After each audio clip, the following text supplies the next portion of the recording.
No way. Something close to the corner, door rotating. This is an awkward angle for him. Has to drop the cloud burst. See less. Hot on his heels, seeking to try and take that timing. Get close to the corner still once more. Satchel into the side. This is Loud. Starting to swarm all the way through. Sanak is taken out and removed. Showstopper's dead. Jing! He's removed himself from the fight. But surely the damage done. No way! Aspas threw it to the back. A chance to salvage, a chance to claim it all the way through. The 2 years left alone. But we are happening. It's going all the way through. What have I just watched? Just watch. What have we all just watched? I'm losing my take on reality here. I've never seen a round like that before. We got a judge in a bucket fight. Judge by from something. The judge bucket by. Jing kills himself with the razor. Comes in, goes 1 for Look at this. Side, and it's ended by Oh my god. No way. So yesterday we arguably saw the most crazy map of Valorant I think I've ever seen. And today I have the task of trying to break down some of the most mental rounds of Valorant you will ever see. But just before we get into that, first let's talk about the sponsor of today's video, which is Gosu Academy, who are running a 10-day bootcamp which starts in just a couple days. August 25th is when it starts, so make sure you're signing up now. Here are all of the topics that you will be learning about from Tier 1 pros and Tier 1 coaches. And this is really the best way to learn both a kind of high-level practical side of the game from Tier 1 coaches, but also focus on that kind of more individualistic style of the game as well from the Tier 1 pro players. So if you want that perfect blend of learning both the theory and the more practical side of the game blended into one in a short space of time to get better at Valorant very, very quickly, then Gosu Academy Bootcamp is the way to go. Now, if you can't make all of the days, don't worry, because all of the classes will be recorded as VODs, so you will still have the chance to catch up, no problem. And this really will be a great way of getting better in a nice short space of time to help you reach whatever rank you might be trying to reach. So go and join the Gosu Academy Bootcamp in the link in the description or in the pinned comment, and thanks for Gosu for sponsoring the video. But let's start with round number 10 here, where something absolutely crazy is going to happen. Something I'm not quite sure I've ever seen before, which is a 1 HP ace. And, well, for this one, we have to talk about Loud's defensive setup, because they're stacking 4 players here on A. And this isn't a save or anything like that. This is a full buy round for both sides. And here we go. We got 4 players stacked on A. And this is something that Loud have done actually fairly consistently. They did it a bit against Fnatic as well. You got the Viper wall coming across towards C. They're basically saying, if you go fast B, we'll be here in time, right? Coming through this way. If you go fast towards C, we're going to trust less with this Killjoy setup and this Viper wall to be able to delay you enough to help us get there. And then we trust our C retake as well. And it's just, it creates so much pressure for the attackers, because Loud were basically just unrelenting to let go of this control in most rounds. And so, you know, sometimes when they back off, you know, you think like, oh, I'm not sure we can go to A, because they've probably taken that control because they're willing to be so aggressive with it like they are here. Now, what you're about to see is an absolute bombardment of utility. Loud will just about come out on top and we'll end up in a 2v3. Almost team fighting. Just feels like it ends almost in a coin flip here. Using the util again, the snake bite laid towards the back here. Something that really just blinds it open as well. Dodging all the util. Everything's being thrown at it. It's an absolute skirmish. A bloodbath occurring. Finally, pause in the play, at least for the round for now. Okay, so we end in this 2v3. As we can see, Les has already pushed all the way up C. And I think the thing is, often you would see maybe Forsaken lurk on this Astra, so you see that they're still a bit cautious that he could be in towards B, maybe having not quite seen him yet. But what you're going to see here is obviously you're in a 2v3. I mean, Jing is on 1 HP and he's going to push this. How he manages to get 1 kill here in a second, you will see, makes almost no sense, because it looks like they kind of line up. So it's like you either get both or you're on 1 HP and you should just die. But he doesn't. He manages to get 1. We end in a 2v2. And then what's going to happen later on is Jing is going to be smart with this, right? He's going to realize I'm on 1 HP. I can't really afford to take a fair gunfight or whatever. Too Easy is going to put a smoke here on the site, and Jing is just going to sprint in it, right? And he's just going to sprint in it and manage to use that to his advantage and win the round for Paper Rex. Read just a little. You can see, by the way, that Jing's taking this space. He expects them to be there. Almost lined up. 1 HP still surviving. And it is still that 2v2. Cosmic Divide. Giving them a chance into it. Dropping down. Movement. Whiff there, but still less Starting to get a jog on now, starting to get a move on. Lockdown. Looking to break this. Jing does have a nade, but he can't really rebound it from this particular angle. He's going to try for it. He's going to try for it. It's cut on the corner. It's so damn close. It breaks it! One obstacle removed.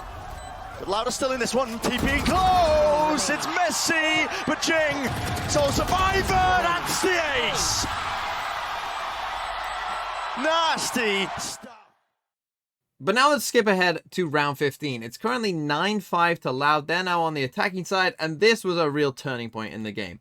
First, let's talk about PaperX's comp, because it's very, very weird, right? They're playing double Duelist, Astra Omen, and a Sky. So no Sentinel in there at all. Astra Omen, that's bizarre. And I was wondering, how are they going to play their defensive side with such a comp?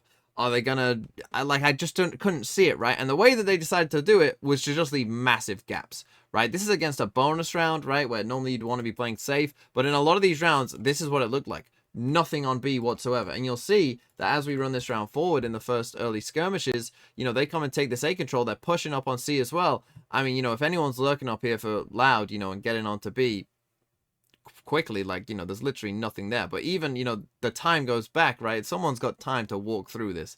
Absolutely. But Loud perhaps didn't realize that at least early on, and so, you know, didn't quite know what to do. Loud here are going to come for basically just a C hit, and PaperX, I think, did have some kind of problems on this defense side, right? You don't have that Sentinel for the information. You don't have great stall necessarily here on this C site either, and I think that that's what Loud wanted to kind of exploit here, that PaperX kind of need to win this A fight somewhat, right? They can't really afford to get pushed back because then they just lack the info, you know, and the B split could come, or a rotate to C could come, or an A hit could come, and they just lack the info. So they kind of need to win this fight here, PaperX. But then they also need to kind of hold on to C. It's very tricky for them, and you'll see in this round that they end up in a spot where it's not going to go great for them as Loud decide to come towards the C site. Forsaken's going to end up putting himself in just an angle where it's just not going to be favorable against this comp. He's going to get bombarded with utility back here to kind of, you know, in the water just there. But then you're going to, again, see something absolutely miraculous happen as this round ends. So in come Loud now for their exec. And you're going to see it doesn't go well for PaperX. And this should have been game over right here if Loud could close this out. Spot from Forsaken is very good. Haunt in through the back. Pull. Excellent. On top of Mound. Definitely coverage. Jing. He's left to do the most here. He was able to return the fire, but can he get another kill? Oh, spacing and positioning is so damn good by Loud. Making their mark known. And noted at that. All the way onto the site. It's all theirs. 2 years. Gonna lock down the flank with the ADS Bulldog. Bad time for a reload. Something. A chance. These players are so weak. They are weak. Definitely winnable. Pushing back and away. Something. Wins it out. Absolutely magnificent. But now we come to round number 18, which is a great round from PaperX. Loud here have a very simple plan. They have a Killjoy lockdown and a Viper Spit, and so all 5 players are just going to go towards A, and they're actually going to win this A fight. PaperX do actually back out of this one. The Omen Flash comes in there, the Prowlers start coming in, and they push PaperX back and take this A main control. And as I said, it's going to be a pretty basic round from them here. They're just going to come in towards Tree and just put down a Killjoy lockdown, put in the Viper's Pit, plant the spike. All's good, right? You know, PaperX just taking their time here. Perhaps they almost look like they're expecting this Killjoy lockdown to come in, right? So they're just kind of waiting here now. Loud are going to take the site now. Perhaps one important point to what is about to happen next is the fact that you know both the Killjoy are close and the Viper are close, right? Because both of those agents are most likely to be your lurkers in Loud's comp, right? But now, because the Killjoy lockdown has gone here and you got the Viper Spit on site, you kind of know, like, yeah, it's very unlikely that anyone is kind of, you know, lurking through C or B, because those would be the agents most likely to do it. But Loud here are going to play an interesting post plan, because they're basically just going to play Protect the Pit. They give it up all very quickly. The Astral comes in here, but what PaperX are going to do really, really well here, again, I mean, this is probably what they're the best in the world at, is just being very quick and very creative with what they're gonna do. A lot of teams would just save in this situation, I think, but not PaperX. They have a good plan for what they want to do, and after they kill Les here in the 1v1 with Forsaken, they know that they want to come and pinch on this pit instead. But what's crucial to that is they clear the rest of the site so fast. They send an Omen Flash in here, something like dashes in, and he clears everything, like, straight away. And so they know, like, like, they're all in the pit. Like, they know, like, almost straight away. We've killed the guy back here. We've cleared the site. They're all there, guys. And then instantly, you're just going to see they start running in, back behind the pit, pinch on them in the middle, and it's just a bloodbath. To the pit instead. Cosmic Divide. Cuts it up through into Tree. Les has a great spot. He's in the backstab position. He's got to try and do the most here in this real spot here. Everyone on Loud is just shoved in a corner. And Les, again, if he contains this fight out, Forsaken wins it. Still, all towards Tree. Cosmic Divide's going to be fading, and the pit is really not being brought down. How does this get fought? How does this get taken? Paper Rex are scrambling. The positioning here, losing time on the clock, is working so hard against him. It comes down to just random spray into the pit. Everybody falls. That is nuts from Paper Rex. But now we come to the craziest round, maybe in VCT history. Round 24, 12-11 to Loud. They just need this one to close it out. But what's going to happen is truly insane. Here's what the map looks like. Loud are just going to go for this full A piece, right? And something has an op here down towards A. And this is what Paper Rex needed something to do. They needed him to hold down a half of the map with his op, right? Again, they don't have any sentinel information, right? You know, their stopping power maybe isn't great. So they need this op to basically just hold down a half of the map. But actually something is going to miss his shot here. As Loud start to come out towards there, you're going to see it in just a second. He's going to miss this shot on Aspas. And that's a big, big miss, right? And so Loud, they instantly, you know, feel like, okay, we can start to come in onto this site. Then this is just an op. We can deal with that. We can push this back, take the site. They've got a Viper's Pit as well here, Loud. So they're probably feeling pretty good. But here's the thing as well. Because something doesn't just have an op. He also bought a judge. Because it's the last round. And if 2023 Champions has taught you anything, it's by a judge. Because the judge is good. But Loud, they're going to start to come in on towards the site here. You're going to see something push up to this smoke that's been put down by Mindfreak. This is a nice idea by Forsaken. They're trying to spam with the Odin, with the Astra Suck. He gets into this angle. But then he's going to be forced to leave this angle because Loud keep tapping the door and the Prowler comes in. So it's like, you know, if they come around this angle with a judge, he's just dead, right? So he has to then just leave. And so he's going to retreat back into the middle of the site, right? And they probably think, oh, he's retreating with the op. Right, Loud probably think, well, this is an op that's retreating. He's probably gone into heaven. They hear the updraft here from Les, right? They probably think, oh, he's in heaven. Les is actually going to find a crazy timing. Les is pathing in this round, by the way. He's going to come up here into spawn, come around, not manage to see anyone, drop down onto the site, and then die. That's what's going to happen. I mean, what happens next in this round is just truly the stuff of a just bizarro world.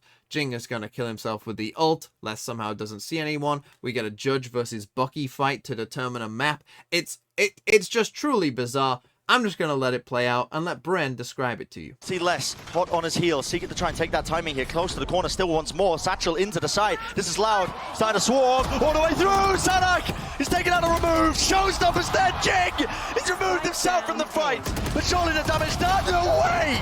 Aspas threw it to the back. A chance to salvage, a chance to claim it all the way through. The 2 years left alone, but we are happening. It's going all the way to OT.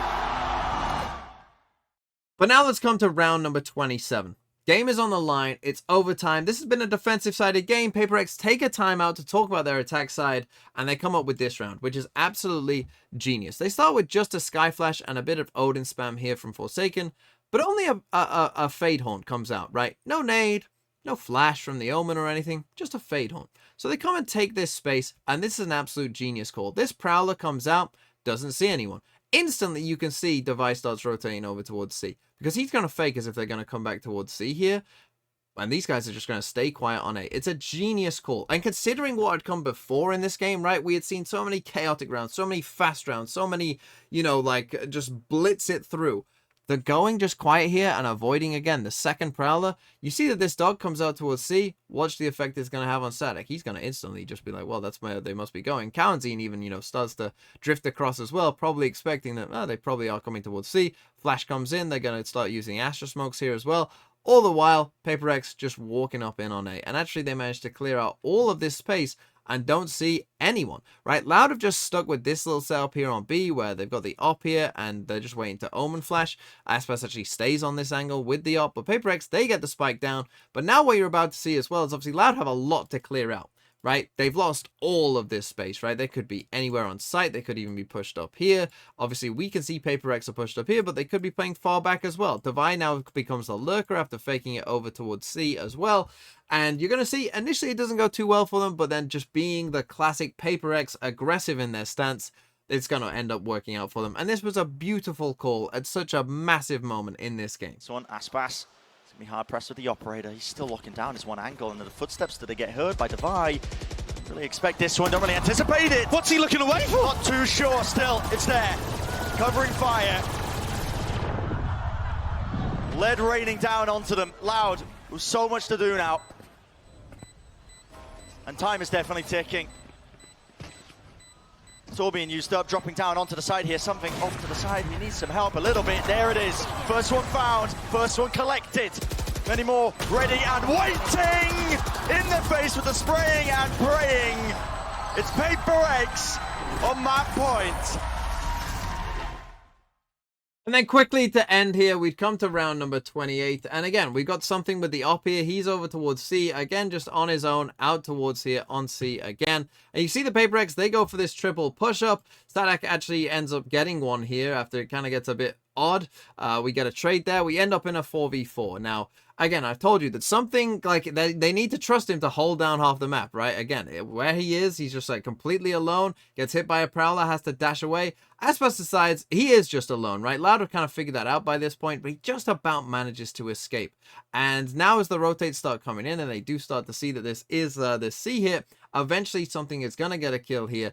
And then we're going to end up with a kind of almost a bit of a bait where Aspas is going to try and trade the kill. So Cow and Xena is going to die here. Aspas is going to try and kill, but Jing is just going to get there in time to get that kill. And then we're going to end with some vintage Paper Rex with Jing running through a smoke. Nade at the feet. It's gambled incorrectly. No damage really being done! No way! Not a chance! Paper X! They're here to stay. Denied any chance. The spike really getting planted now. It's a 2v4, and this is for the map. Exultations and cheers. The crowd are on their side for Paper X to close this one out all the way through. Jing satcheling, classic gameplay, running and gunning, lest you do not stand a chance.